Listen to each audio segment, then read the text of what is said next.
Welcome back, my beautiful people, to another reading of Percy Jackson and the Olympians, The Titan's Curse. Picking back up where we left off last time, we have Chapter 5, Place an Underwater Phone Call. I'd never seen Camp Half-Blood in winter before, and the snow surprised me. See, the camp has the ultimate magic climate control. Nothing gets inside the borders unless the director, Mr. D, wants it to. I thought it would be warm and sunny, but instead the snow had been allowed to fall lightly. Frost covered the chariot track and the strawberry fields. The cabins were decorated with tiny flickering lights, like Christmas lights, except they seemed to be balls of a real fire. More lights glowed in the woods, and weirdest of all, fire flickered in the attic window of the big house, where the Oracle dwelt, imprisoned in an old mummified body. I wondered if the spirit of Delphi was roasting marshmallows up there or something. Whoa, Nico said as he climbed off the bus. Is that a climbing wall?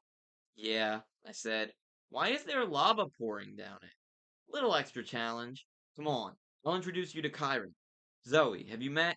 I know Chiron, Zoe said stiffly. Tell him we will be in cabin 8. Hunters, follow me. I'll show you the way, Grover offered. We know the way. Oh, really? It's no trouble. It's easy to get lost here if you don't. He tripped over a canoe and came up still talking. Like my old daddy goat used to say. Come on. Zoe rolled her eyes, but I guess she figured there was no getting rid of Grover. The hunters shouldered their packs and their bows and headed off toward the cabins. As Bianca D'Angelo was leaving, she leaned over and whispered something in her brother's ear. She looked at him for an answer, but Nico just scowled and turned away. Take care, sweethearts, Apollo called after the hunters. He winked at me. Watch out for those prophecies, Percy. I'll see you soon. What do you mean? Instead of answering, he hopped back in the bus. Later, Talia, he called. And, be good. He gave her a wicked smile as if he knew something she didn't. Then he closed the doors and revved the engine. I turned aside as the sun chariot took off in a blast of heat. When I looked back, the lake was steaming. A red Maserati soared over the woods, glowing brighter and climbing higher until it disappeared in a ray of sunlight. Nico was still looking grumpy. I wondered what his sister had told him. Who's Chiron? He asked. I don't have his figurine. Our activities director, I said. He's. Did I miss? Oh, I did. It was in the crease of the page. My bad. He's. Well, you'll see. Those hunter girls don't like him, Nico grumbled. It's good enough for me. Let's go. The second thing that surprised me about camp was how empty it was. I mean, I knew most half-bloods only trained during the summer. Just the year-rounders would be here, the ones who didn't have homes to go to, or would get attacked by monsters too much if they left. But there didn't even seem to be many of them either. I spotted Charles Beckendorf from the Hephaestus cabin stoking the forge outside the camp armory. The Stoll brothers, Travis and Connor from the Hermes cabin, were picking the lock on the camp store. Few kids from the Ares cabin were having a snowball fight with the wood nymphs at the edge of the forest. That was about it. Even my old rival from the Ares cabin, Clarice, didn't seem to be around. The big house was decorated with strings of red and yellow fireballs that warmed the porch, but didn't seem to catch anything on fire. Inside, flames crackled in the hearth. The air smelled like hot chocolate. Mr. D, the camp director, and Chiron were playing a quiet game of cards in the parlor. Chiron's brown beard was shaggier for the winter. His curly hair had grown a little longer. He wasn't posing as a teacher this year, so I guess he could afford to be casual. He wore a fuzzy sweater with a hoofprint design on it, and he had a blanket on his lap that almost hid his wheelchair completely. He smiled when he saw us. Percy! Talia! Ah, and this must be Nico D'Angelo, I said. He and his sister are half-bloods. Chiron breathed a sigh of relief. You succeeded then. Well, his smile melted. What's wrong? And where is Annabeth? Oh dear, Mr. D said. Oh, Mr. D said in a bored voice. Not another one lost. I'd been trying not to pay attention to Mr. D, but he was kind of hard to ignore in his neon orange leopard skin warm-up suit and his purple running shoes. Like Mr. D had ever run a day in his immortal life. A golden laurel wreath was tilted sideways on his curly black hair, which must have meant he'd won the last hand of cards. What do you mean? Talia asked. Who else is lost? Just then Grover trotted into the room, grinning like crazy. He had a black eye and red lines on his face that looked like a slap mark. The hunters are all moved in. Chiron frowned. The hunters, eh? I see we have much to talk about. He glanced at Nico. Grover, perhaps you should take our young friend to the den and show him our orientation film. But, oh right, yes sir. Orientation film? Nico asked. Is it G or PG? 'Cause Bianca is kinda strict. It's PG-13, Grover said. Cool! Nico happily followed him out of the room. Now, Chiron said to Talia and me, perhaps you two should sit down and tell us the whole story. When we were done, Chiron turned to Mr. D. We should launch a search for Annabeth immediately. I'll go, Talia and I said at the same time. Mr. D sniffed. Certainly not. Talia and I both started complaining, but Mr. D held up his hand. He had that purplish, angry fire in his eyes that usually meant something bad and godly was going to happen if we didn't shut up. From what you have told me, Mr. D said, we have broken even on this escapade. We have, regrettably lost Annabeth, I snapped. She'd gone to camp since she was 7, and still Mr. D pretended not to know her name. Yes, yes, he said, and you procured a small annoying boy to replace her. So I see no point risking further half-bloods on a ridiculous rescue. The possibility is very great that this Annie girl is dead. I wanted to strangle Mr. D. It wasn't fair Zeus had sent him here to dry out as camp director for 100 years. It was meant to be a punishment for Mr. D's bad behavior on Olympus, but it ended up being a punishment for all of us. Annabeth may be alive, Chiron said, but I could tell he was having trouble sounding upbeat. He'd practically raised Annabeth all those years she was a year-round camper, before she'd given living with her dad and stepmom a second try. She's very bright. If our enemies have her, she will try to play for time. She may even pretend to cooperate. That's right, Talia said. Luke would want her alive. In which case, said Mr. D, I'm afraid she will have to be smart enough to escape on her own. I got up from the table. Percy, Chiron's tone was full of warning. In the back of my mind, I knew Mr. D was not somebody to mess with. Even if you were an impulsive ADHD kid like me, he wouldn't give you any slack. But I was so angry I didn't care. You're glad to lose another camper, I said. You'd like it if we all disappeared. Mr. D stifled a yawn. You have a point? Yeah, I growled. Just because you were sent here as a punishment doesn't mean you have to be a lazy jerk. This is your civilization too. Maybe you could try helping out a little.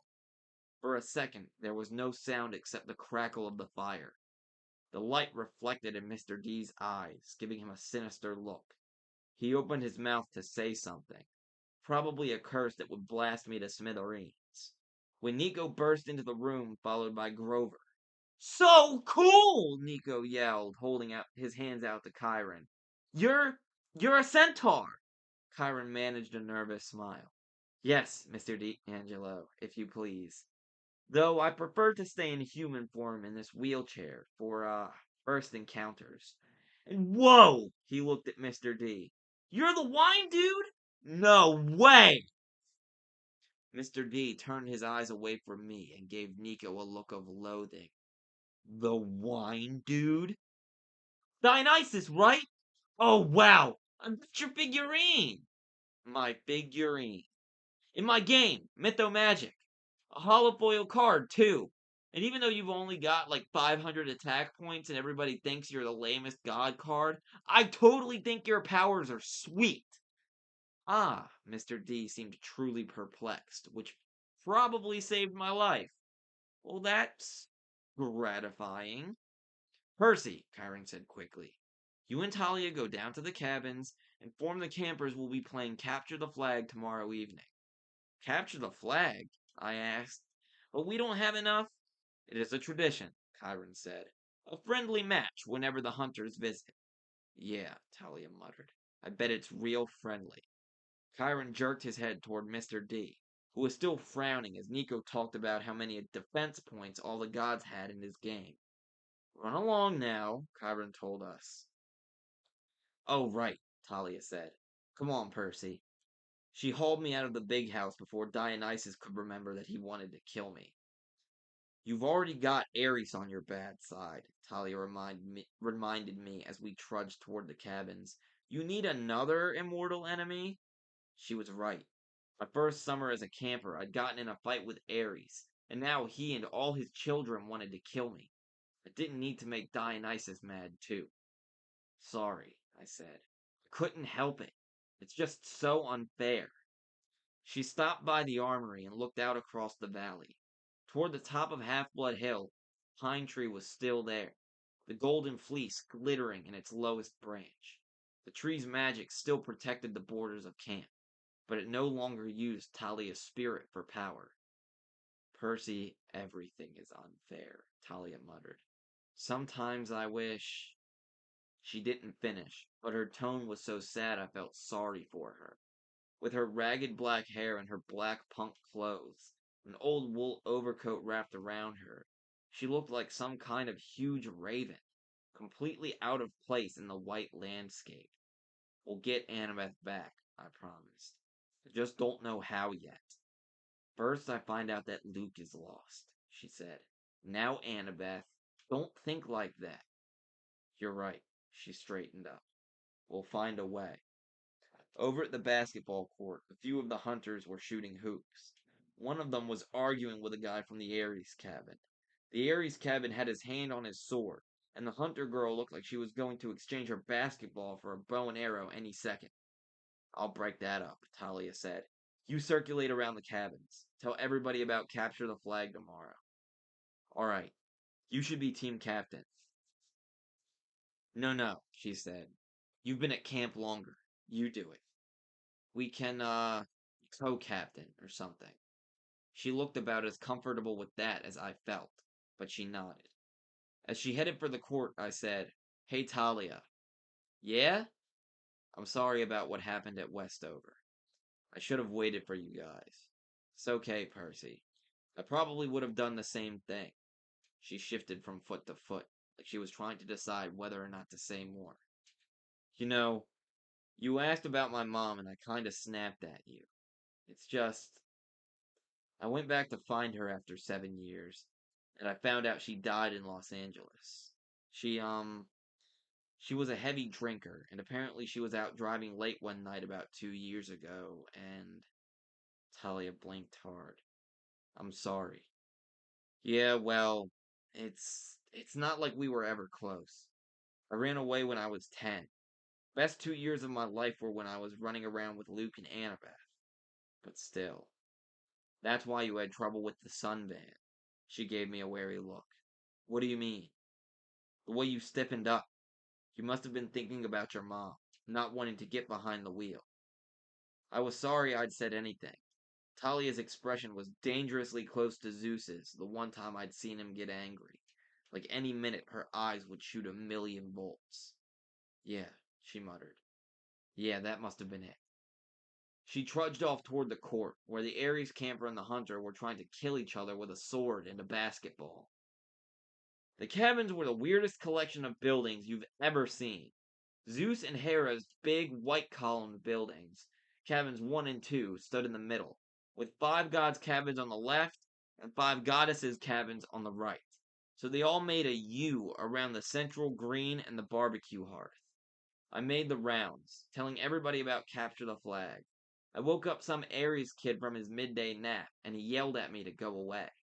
When I asked him where Clarice was, he said, Went on a quest for Chiron. Top secret. Is she okay? Haven't heard from her in a month. She's missing in action. Like your butt's gonna be if you don't get out of here. I decided to let him go back to sleep. Finally, I got to cabin 3, the cabin of Poseidon. It was a low gray building hewn from sea stone, with shells and coral fossils imprinted in the rock.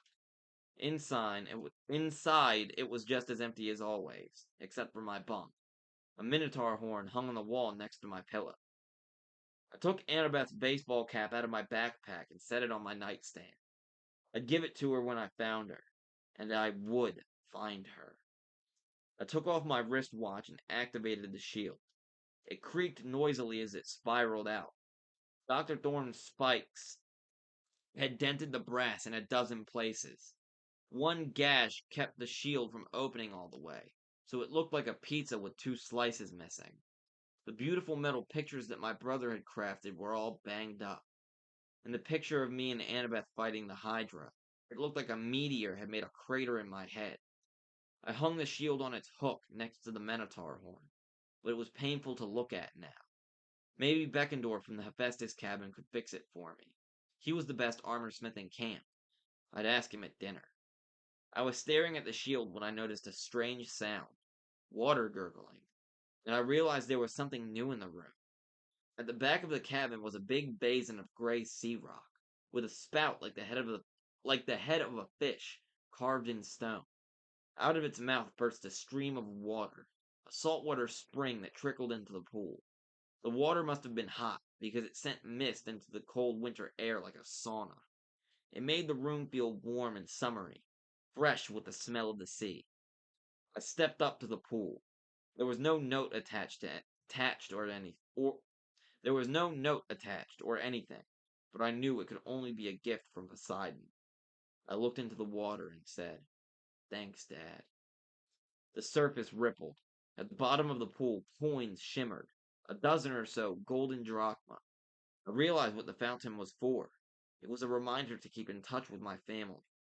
I opened the nearest window, and the wintry sunlight made a rainbow in the mist. Then I fished a coin out of the hot water. "Iris, O goddess of the rainbow," I said, "accept my offering." I tossed a coin into the mist, and it disappeared. Then I realized I didn't know who to contact first. My mom? That would have been the good son thing to do. But she wouldn't be worried about me yet. She was used to me disappearing for days or weeks at a time. My father? It had been way too long. Almost 2 years since I'd actually talked to him. But could you even send an Iris message to a god? I'd never tried. Would it make them mad, like a sales call or something? I hesitated. Then I made up my mind. "Show me Tyson," I requested.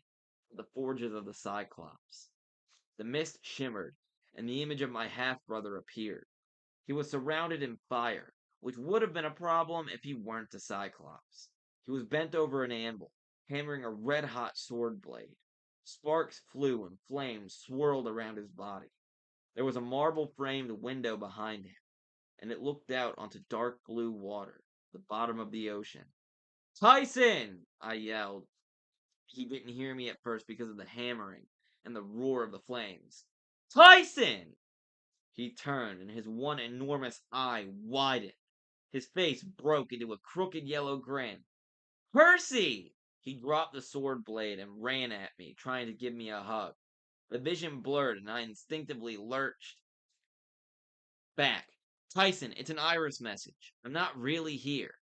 "Oh." He came back into view, looking embarrassed. "Oh, I knew that. Yes." "How are you?" I asked. "How's the job?" His eye lit up. "Love the job! Look!" He picked up the hot sword blade with his bare hands. "I made this! That's really cool. I wrote my name on it. Right there." "Awesome. Listen, do you talk to Dad much?" Tyson's smile faded. "Not much. Daddy is busy. He is worried about the war." "What do you mean?" Tyson sighed. He stuck the sword blade out the window, where it made a cloud of boiling bubbles. When Tyson brought it back in, the metal was cool. "Old sea spirits making trouble. I'm gonna attempt to pronounce this. Aegeos, Oceanus. Those guys." I sort of knew what he was talking about. He meant the immortals who ruled the oceans back in the days of the Titans, before the Olympians took over. The fact that they were back now, with the Titan Lord Kronos and his allies gaining strength, was not good. Is there anything I can do? I asked. Tyson shook his head sadly.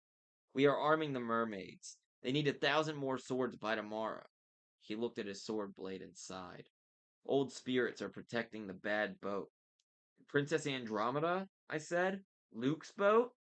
Yes. They make it hard to find. Protect it from Daddy's storms. Otherwise, he would smash it. Smashing it would be good. Tyson perked up as if he'd just had another thought. Annabeth! Is she there? Oh, well, my heart felt like a bowling ball. Tyson thought Annabeth was just about the coolest thing since peanut butter, and he seriously loved peanut butter. I didn't have the heart to tell him she was missing. He'd start crying so bad he'd probably put out his fires. Well, no, she's not here right now. Tell her hello, he beamed. Hello to Annabeth! Okay, I fought back a lump in my throat. I'll do that. And Percy, don't worry about the bad boat. It is going away. What do you mean? Panama Canal! Very far away. I frowned. Why would Luke take his demon-infested cruise ship all the way down there? The last time we'd seen him, he'd been cruising along the east coast, recruiting half-bloods and training his monstrous army. All right, I said, not feeling reassured. That's good, I guess. In the forges, a deep voice, excuse me. In the forges, a deep voice bellowed something I couldn't make out. Tyson flinched. Gotta get back to work. Boss will get mad. Good luck, brother! Okay, tell Dad. Before I could finish, the vision shimmered and faded. I was alone again in my cabin, feeling even lonelier than before. I was pretty miserable at dinner that night. I mean, the food was excellent as usual. You can't go wrong with barbecue, pizza, and never empty soda goblets. The torches and braziers kept the outdoor pavilion warm, but we all had to sit with our cabin mates, which meant I was alone at the Poseidon table. Talia sat alone at the Zeus table, but we couldn't sit together. Camp rules. At least the Hephaestus, Ares, and Hermes cabins had a few people each. Nico sat with the Stoll brothers, since new campers always got stuck in Hermes' cabin if their Olympian parent was unknown. The Stoll brothers seemed to be trying to convince Nico that poker was a much better game than Mytho Magic. I hope Nico didn't have any money to lose. The only table that really seemed to be having a good time was the Artemis table. The hunters drank and ate and laughed like one big happy family. Zoe sat at the head. Zoe sat at the head like she was the mama. She didn't laugh as much as the others, but she did smile from time to time. Her silver lieutenant's band glittered in the dark braids of her hair. I thought she looked a lot nicer when she smiled. Bianca D'Angelo seemed to be having a great time. She was trying to learn how to arm wrestle from the big girl who'd picked a fight with the Ares kid on the basketball court.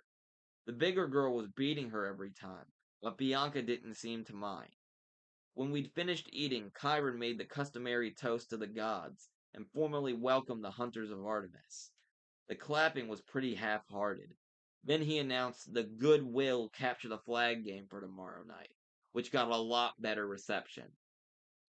Afterward, we all trailed back to our cabins for an early winter lights out. I was exhausted, which meant I fell asleep easily. That was the good part. The bad part was I had a nightmare, and even by my standards, it was a whopper. Annabeth was on a dark hillside, shrouded in fog. It almost it almost seemed like the underworld, because I immediately felt claustrophobic and I couldn't see the sky above. Just a close, heavy darkness, as if I were in a cave. Annabeth struggled up the hill. Old broken Greek columns of black marble were scattered around, as though something had blasted a huge building to ruins. Thorn! Annabeth cried. Where are you? Why did you bring me here? She scrambled over a section of broken wall and came to the crest of the hill. She gasped. There was Luke, and he was in pain. He crumpled on the rocky ground, trying to rise. The blackness seemed to be thicker around him. fog swirling hungrily. His clothes were in tatters, and his face was scratched and drenched with sweat. Annabeth, he called, help me, please. She ran forward. I tried to create. I tried to cry out. He's a traitor! Don't trust him! But my voice didn't work in the dream. Annabeth had tears in her eyes. She reached down like she wanted to touch Luke's face, but at the last second she hesitated. What happened? She asked.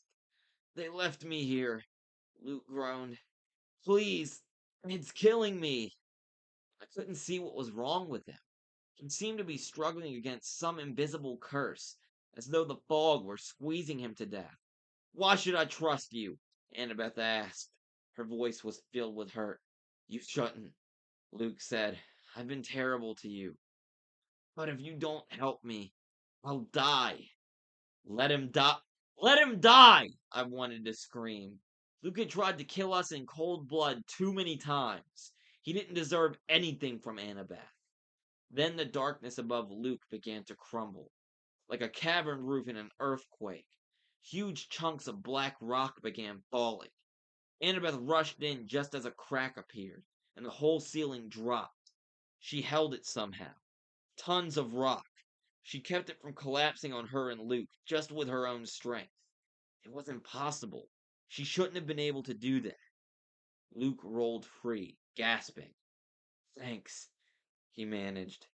Help me hold it, Annabeth groaned. Luke caught his breath. His face was covered in grime and sweat. He rose unsteadily. I knew I could count on you. He began to walk away as the trembling blackness threatened to crush Annabeth. Help me! She pleaded. Oh, don't worry, Luke said. Your help is on the way. It's all part of the plan. In the meantime, try not to die. The ceiling of darkness began to crumble again, pushing Annabeth against the ground. I sat bolt upright in bed, clawing at the sheets. There was no sound in my cabin except the gurgle of the saltwater spring. The clock on my nightstand read just after midnight. Only a dream, but I was sure of two things.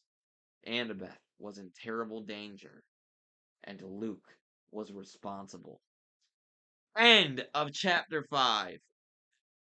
To all my friends on YouTube, thank you guys for coming out and showing support for this video, and I hope you guys feel free to check out all the chapters before this, and the chapters that come after this, because again, we will be reading through the entire book, and eventually the rest of the Percy Jackson series, and the Riordan verse, hopefully. But, if you enjoy what you saw for now, I hope you feel the... what's the word? Hope you feel... I don't know. Whatever. I'm losing the word, but I hope you guys, feel free to like, subscribe, whatever may have you. And in the meantime, I hope to see you guys in the next one. Peace.